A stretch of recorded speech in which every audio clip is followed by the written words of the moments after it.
औरंगाबादचं नामांतर छत्रपती संभाजीनगर झालं, मात्र आता त्यावरून राजकारण जोरदार तापलेलं आहे। 35 वर्षापासूनची आता ही मागणी पूर्ण झाल्यानं राज्य सरकारनं समाधान व्यक्त केलंय। तर नामांतर केल्यामुळे सर्वसामान्य नागरिकांचे प्रश्न सुटणार आहेत का, असा सवाल खासदार इम्तियाज जलील यांनी उपस्थित केलाय। औरंगाबादचं छत्रपती संभाजीनगर नामांतर झाल्यानंतर शहरात मोठा जल्लोष करण्यात आला। नागरिकांनी फटाक्यांची आतषबाजी केली।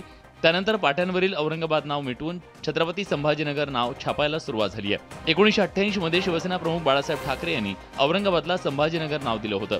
मात्र 35 वर्षापासून औरंगाबादचं नामांतर करण्याचा मुद्दा प्रलंबित होता। मात्र आता केंद्र सरकारच्या इच्छाशक्तीनं हा मुद्दा मार्गी लागलाय।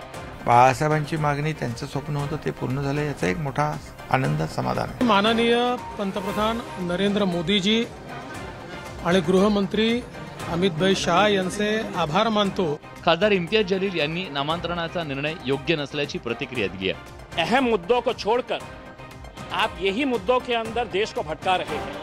छत्रपती संभाजीनगर नामांतर झाल्यानंतर सत्ताधाऱ्यांसह ठाकरे गट आणि राष्ट्रवादी काँग्रेसच्या नेत्यांनीही समाधान व्यक्त केलंय। मात्र एमआयएमनं नामांतराला विरोध केल्यानं या मुद्द्यावरून सुरू झालेलं राजकारण लवकरच शमण्याची चिन्ह दिसत नाहीये।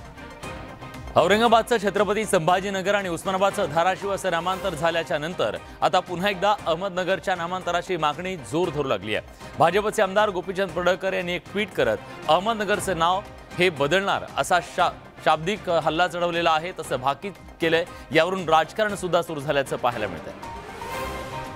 छत्रपती संभाजीनगर आणि धाराशिव अखेर अधिकृतरित्या महाराष्ट्रातील 2 शहरांची नावं बदलली, पण यानंतर आता अहमदनगरच्या नामांतराची सुद्धा मागणी होऊ लागली आहे। विशेष म्हणजे यात सत्ताधारी भाजपचे आमदार गोपीचंद पडळकर प्रचंड आग्रही आहेत। औरंगाबाद आणि उस्मानाबादच्या नामांतराची घोषणा होताच पडळकरांनी एक ट्विट करत अहमदनगरचं नामांतर अहिल्यानगर करण्याची मागणी केली आहे। जिल्ह्याचं नाव बदलून पुण्यश्लोक अहिल्यादेवी नगर लवकरात लवकर करण्यात येईल।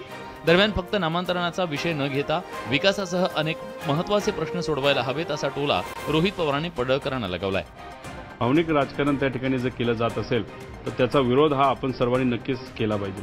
गोपीचंद पडळकरांनी पहिल्यांदाच अहमदनगरच्या नामांतरणाची मागणी केली होती असं नाही, त्यांच्या आधीही काही संघटनांकडून अहमदनगरच्या नामांतरणाची मागणी झाली होती। त्यामुळे आता औरंगाबाद आणि उस्मानाबादनंतर अहमदनगरच्या सुद्धा नामांतराला मुहूर्त मिळतो का हे पाहणं महत्त्वाचं ठरणार आहे।